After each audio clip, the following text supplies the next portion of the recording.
ഗസയിലെ റഫയിൽ നിന്ന് 10 ലക്ഷം പേരെ ഒഴിപ്പിക്കണമെന്ന ഇസ്രയേൽ പ്രധാനമന്ത്രി ആവശ്യപ്പെട്ടു. ഉത്തരവ് പുറത്തു വന്നു. ഇതിനെ വിമർശിച്ച് ഐക്യരാഷ്ട്രസഭ രംഗത്ത് വന്നിരിക്കുന്നുണ്ട്. റഫയിലെ സൈനിക ഓപ്പറേഷൻ മാർച്ച് 10 പൂർത്തിയാക്കണമെന്നാണ് ഇസ്രയേൽ പ്രസിഡന്റ് ബെഞ്ചമിൻ നെതന്യാഹുവിൻ്റെ ആഗ്രഹം. അപ്പോൾ എന്തായാലും ഈ വാർത്തയുടെ വിശദാംശങ്ങളുമായി പി ചേരുന്നു നമുക്കൊപ്പം. Good morning P James. Good morning എസ്കേൻ. ഹായ്. ശാരീരികമായി പ്രശ്നങ്ങളൊന്നും ഇല്ലല്ലോ? ഇല്ലില്ല. നേരത്തെ പറഞ്ഞത് ശരിയല്ല, പെയിന്റ് അടിക്കേണ്ട കാര്യമൊന്നുമില്ല എസ്കേൻ. അതിലും വലിയ ഗ്ലാമർ അല്ലേ? ഓക്കെ. ഞാൻ കരുതി എന്താണെന്നറിയാമോ, 8 മണിക്ക് വന്ന് BP പുട്ടിയിട്ട് വെച്ചു, അത് കഴിഞ്ഞ് പെയിന്റ് കൂടുതൽ അടിച്ചു എന്നാണ്. കേൾക്കാൻ സുഖമുണ്ട്. അപ്പൊ എന്തായാലും ഗ്ലാമർ കൂടുന്നു അറിയുന്നതിൽ സന്തോഷം. വാർദ്ധക്യത്തെ ആട്ടി അകറ്റുന്നുണ്ടല്ലോ, സന്തോഷം. വാർദ്ധക്യമല്ല, യുവത്വത്തിലാണ്. അപ്പൊ റഫയിലേക്ക് ഒന്ന് പോയാലോ? ഗസയിലെ റഫയിൽ നിന്ന് 10 ലക്ഷം പേരെ ഒഴിപ്പിക്കാനാണ് ഇസ്രായേൽ പ്രധാനമന്ത്രി ബെഞ്ചമിൻ നെതന്യാഹു ഉത്തരവിട്ടിട്ടുള്ളത്. അതിന് പിന്നെ പ്രധാന കാരണമുണ്ട്. അമേരിക്ക അടക്കമുള്ള രാജ്യങ്ങൾ റഫയിൽ ഇപ്പോൾ ഒരു ആക്രമണം നടത്തിയാൽ വലിയ രക്തച്ചൊരിച്ചിലുണ്ടാവും, മഹാദുരന്തമുണ്ടാവും എന്ന് മുന്നറിയിപ്പും താക്കീതും നൽകിയതിന് ശേഷമാണ് ഇസ്രായേൽ പ്രധാനമന്ത്രിയുടെ മനസ്സുമാറ്റമുണ്ടായത്. ഇതേ തുടർന്ന് ഇവരെ ഒഴിപ്പിക്കാനായി ഒരു അടിയന്തര പദ്ധതി തയ്യാറാക്കണമെന്നാണ് ആവശ്യപ്പെട്ടിരിക്കുന്നത്. അതിൻ്റെ പിന്നാലെ വിചിത്രമായൊരു ആവശ്യം ഉന്നയിച്ചിട്ടുണ്ട്. അടുത്ത മാർച്ച് 10 മുൻപ് ഇവരെ ഒഴിപ്പിക്കുക മാത്രമല്ല, റഫ പിടിച്ചടക്കണം, അവിടെ കംപ്ലീറ്റ് കൺട്രോൾ ഇസ്രായേലിൻ്റെ കയ്യിലായിരിക്കണമെന്ന ഉത്തരവ് കൂടി പുറപ്പെടുവിച്ചിട്ടുണ്ട്. അപ്പോൾ വല്ലാത്ത ഒരു ഉത്തരവാണ് പുറപ്പെടുവിച്ചിട്ടുള്ളത്. പക്ഷെ അതിനെതിരെ ഐക്യരാഷ്ട്രസഭ രംഗത്ത് വന്നിരിക്കുന്നു. അമേരിക്ക സമ്മർദ്ദം ചെലുത്തുന്നുണ്ട്, ഇപ്പോൾ ആക്രമണം പാടില്ല.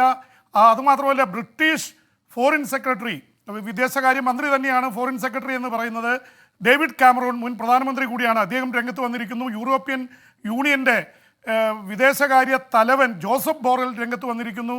അപ്പോൾ അമേരിക്കയും യൂറോപ്പും രംഗത്ത് വന്നിരിക്കുന്നു. എന്ന് മാത്രമല്ല, ഒരുപക്ഷേ ഇസ്രായേലുമായിട്ട് വളരെ അടുപ്പമുള്ള 2 അറബ് രാജ്യങ്ങൾ, UAE, അവരുമായിട്ട് നയതന്ത്ര ബന്ധം സ്ഥാപിച്ചാണ് ഇസ്രായേലുമായി. UAEയും സൗദി അറേബ്യയും രംഗത്ത് വന്നിരിക്കുന്നു.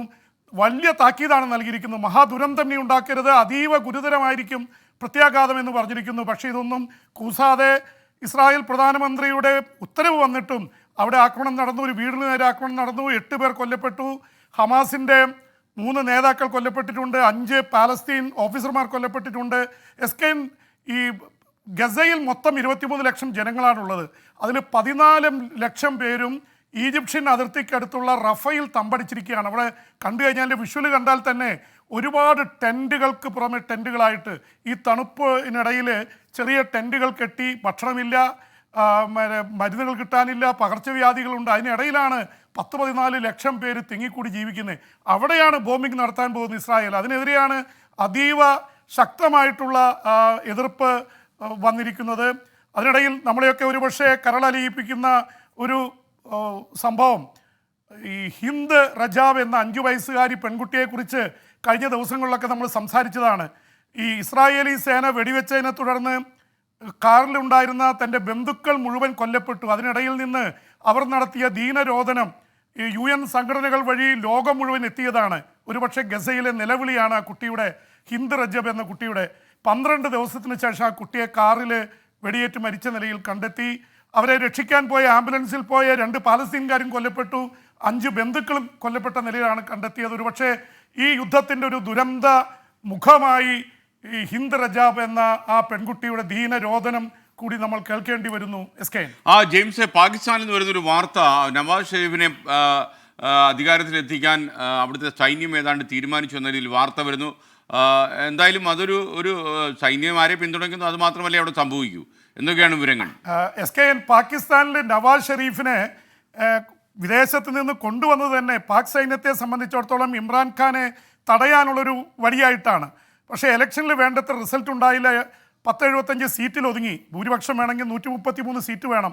266 കോൺസ്റ്റിറ്റ്യുവൻസിയിലേക്കാണ് മത്സരം നടന്നത്. അപ്പോൾ അതുകൊണ്ട് ഭൂരിപക്ഷമില്ല. ബിലാവൽ ഭൂട്ടോയെ പിടിച്ച് 53-60 താഴെ സീറ്റുണ്ട് ബിലാവൽ ഭൂട്ടോയ്ക്ക്. ബിലാവൽ ഭൂട്ടോയുടെ പീപ്പിൾസ് പാർട്ടിയെ, പാകിസ്ഥാൻ പീപ്പിൾസ് പാർട്ടിയെ കൂടെ നിർത്തി ഭരിക്കാനാണ് നോക്കുന്നത്. പക്ഷേ ബിലാവൽ ഭൂട്ടോ ഇപ്പോൾ നവാസ് ഷെരീഫിനെ വിശ്വസിക്കുന്നില്ല. കഴിഞ്ഞ തവണ ഇതുപോലെ മോഹിപ്പിച്ചതാണ്, തന്നില്ല. അതുകൊണ്ട് നവാസ് ഷെരീഫിനെ വിശ്വസിക്കാനാവില്ലെന്ന് പറഞ്ഞ് നിൽക്കുകയാണ്. പക്ഷേ പാക് സൈന്യം ഇടപെട്ടിരിക്കുന്നു. അവിടുത്തെ സയ്യിദ് അസീം മുനീർ എന്ന പാക് സൈനിക തലവന് വലിയ മോഹങ്ങളുണ്ട്. അവിടെ രാഷ്ട്രപതിയായാൽ കൊള്ളാം, പറ്റുമെങ്കിൽ ഈ ബഹളത്തിനിടയിൽ ഭൂരിപക്ഷം ഉണ്ടായില്ലെങ്കിൽ പാക് സൈന്യം അധികാരം പിടിച്ചെടുത്താലും അത്ഭുതപ്പെടാനില്ല. പക്ഷെ ഇപ്പോൾ ചോയ്സ് നവാസ് ഷെരീഫിനാണ്. പക്ഷേ ഇതൊന്നും കണ്ട് കുലുങ്ങുന്നില്ല പത്താൻകാരനായ പഴയ സൂപ്പർ ക്രിക്കറ്റ് താരം ഇമ്രാൻഖാൻ. അദ്ദേഹം ജയിലിൽ കിടന്ന് ഗർജിക്കുന്ന സിംഹമാണ്. അദ്ദേഹം പറഞ്ഞിരിക്കുന്നു, ഞങ്ങൾക്കാണ് ഭൂരിപക്ഷം. ഏതാണ്ട് 100-ലേറെ സീറ്റുകളിൽ വിജയിച്ചിട്ടുണ്ട് അദ്ദേഹത്തിൻ്റെ സ്വതന്ത്ര സ്ഥാനാർത്ഥികൾ. കാരണം അദ്ദേഹത്തിൻ്റെ പാർട്ടി ചിഹ്നം ക്രിക്കറ്റ് ബാറ്റ് ഇല്ലാതാക്കിയിരുന്നു. ഇമ്രാൻഖാൻ നിർമ്മിത ബുദ്ധിയിലൂടെ ആർട്ടിഫിഷ്യൽ ഇൻ്റലിജൻസ് വഴി ജനറേറ്റ് ചെയ്ത ഇതിലൂടെ വിജയാശംസകൾ നേർന്നുകൊണ്ടും അവരെ അഭിനന്ദിച്ചുകൊണ്ടും അദ്ദേഹം ജയിലിൽ നിന്ന് സംസാരിച്ചിരിക്കുന്നു. യഥാർത്ഥ ഇമ്രാൻഖാൻ അല്ല, അദ്ദേഹത്തിൻ്റെ AI ജനറേറ്റഡ് ആയിട്ടുള്ള രൂപമാണ് പ്രത്യക്ഷപ്പെട്ടത്. അപ്പം അതുകൊണ്ട് അടങ്ങിയിരിക്കില്ല. ഈ പട്ടാളം പ്രശ്നം കാണിച്ചിരിക്കുന്നു.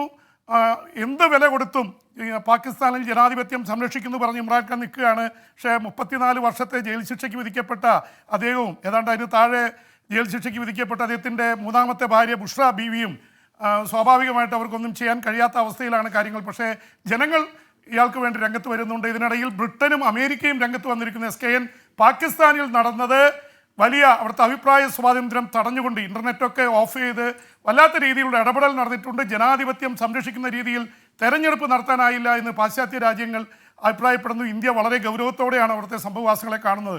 കാരണം അവിടെ ജനാധിപത്യ ഭരണം വന്നില്ലെങ്കിൽ പട്ടാളം അവിടെ ഭരണം ഏറ്റെടുക്കാനുള്ള സാധ്യതയുണ്ട്. അങ്ങനെ വന്ന ഇന്ത്യക്ക് വലിയ തലവേദനയാണ്. കാരണം പട്ടാളം ഇത് ഏറ്റെടുത്തപ്പോഴൊക്കെ യുദ്ധം ഉണ്ടായിട്ടുണ്ട്. ആയൂബ് ഖാൻ 1965 യുദ്ധം നടത്തിയത് അദ്ദേഹം പട്ടാള ജനറലായിരുന്നു. പിന്നീട് യാഹ്യ ഖാൻ 71 ഇന്ത്യക്കെതിരെ യുദ്ധം നടത്തി. കാർഗിൽ വാർ നടത്തിയത് വീണ്ടും ഒരു പട്ടാള ജനറലാണ്, മുഷറഫാണ്.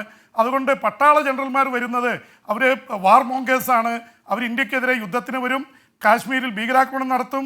ആ രീതിയിൽ അവരുടെ കരുത്ത് കാട്ടാനുള്ള ശ്രമം നടത്തും. ചൈനയെ കൂട്ടുപിടിച്ച് മറ്റുള്ളവരെയൊക്കെ കൂട്ടുപിടിച്ച്. അതുകൊണ്ട് തന്നെ ഇന്ത്യക്ക് അക്കാര്യത്തിൽ വലിയ ശക്തമായിട്ടുള്ള ചിന്തകളും നിരീക്ഷണവുമുണ്ട്. SKN. Okay, thank you VP James. അവിടെ നമുക്കൊരു ചെറിയ ഇടവേള വേണം ജെയിംസ്.